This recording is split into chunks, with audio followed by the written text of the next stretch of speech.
मित्रों नमस्कार। आज आप सबों से हम ऐसे मरीज के बारे में चर्चा करेंगे जो गलत तरीके से खान पीन करके अपने पाचन तंत्र को खराब कर लिए हों। पाचन तंत्र के खराब होने से अपच और कब्ज की स्थिति बनी रहती है। बात मल कुपित होकर के गुदा मार्ग में दाने और मस्से पनपने लगते हैं। इस दुष्प्रभाव से एक रोग पनपता है जिसे बवासीर कहा जाता है। आयुर्वेद में अर्श, एलोपैथ में पाइल्स के नाम से इसे जाना जाता है। मित्रों, हम लोग अपने खान पान को बिगाड़ लेते हैं।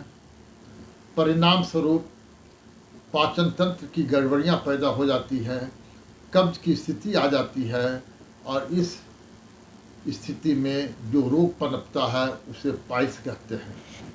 पाइल्स मुख्यतः दो प्रकार के होते हैं, वातज एवं खूनी।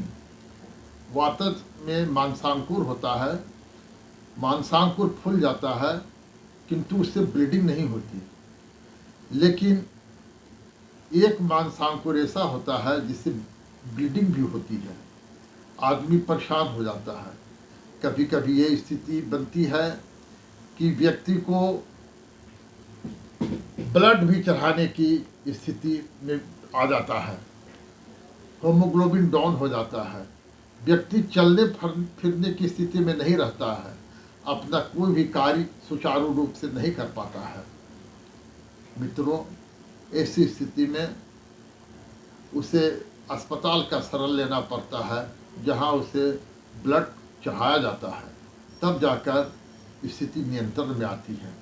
अगर उस परिस्थिति में व्यक्ति हॉस्पिटल नहीं जाकर के घर पर ही रह जाए तो कभी कभी तो इतनी ब्लीडिंग होती है कि आदमी का जान भी जा सकता है। आइए आज हम उस बीमारी जिसे हम अर्श के नाम से जानते हैं उसके बारे में हम कुछ चर्चाएं करेंगे। मित्रों, शुष्क अर्श जिसे बादी बवासीर कहते हैं, इसके होने के कारण वात एवं कफ को कुपित होना माना गया है। वात एवं कुपित कफ कई दिनों तक अगर कुपित रहे तो इस प्रकार की अर्श की उत्पत्ति होती है। यह काफ़ी पीड़ादायक होता है। मरीज नित्य क्रियाक्रम करने में भी सक्षम नहीं हो पाता। प्रातः काल जब शौच की क्रिया करनी होती है तो मरीज भयभीत हो जाता है।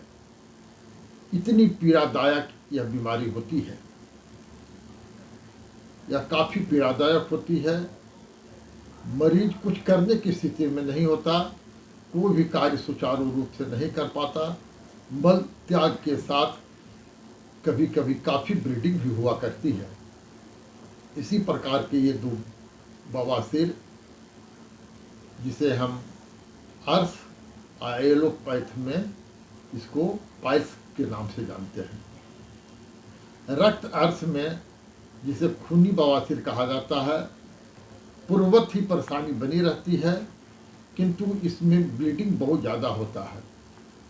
इसके उपचार के लिए एक टब में गर्म पानी ले लें, उसमें कुछ डिटॉल डालकर कुछ देर बैठें, इससे काफ़ी आराम महसूस होती है। मित्रों, अभियारिष्ट और अर्शोभनी बटी 2 गोली सुबह 2 गोली शाम अर्शोभनी बटी और 20 ml अभियारिष्ट सुबह शाम पानी मिलाकर लिया जाए तो इसके बहुत ही अच्छे परिणाम देखे गए हैं।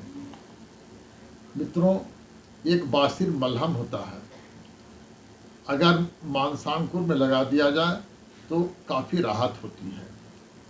वैद्यनाथ या डाबर में काशी शादी तेल के नाम से एक तेल आता है, जिसे रुए के फाहे में डाल करके आप इसे उस जगह पर लगा लें तो कुछ दिनों में मस्से मुरझा करके गिर जाते हैं। इससे मरीज को काफ़ी राहत मिलती है। एक प्रकार की बवासीर ऐसी होती है जो पूरे मल द्वार को ही दाने दाने से छेक लेता है, मल द्वार के मुख को बंद कर देता है और उसमें से कभी कभी पस भी बन जाता है। तो इस बवासीर में ऑपरेशन ही एकमात्र उपाय है। कुशल सर्जन के माध्यम से इसका ऑपरेशन करवा लेना बहुत आवश्यक है। मित्रों, मुझे उम्मीद है यह जानकारी आपको बहुत पसंद आई होगी, और अगर पसंद आई हो तो पुनः इसे आप शेयर करें, लाइक करें, शेयर करें एवं सब्सक्राइब करें। धन्यवाद।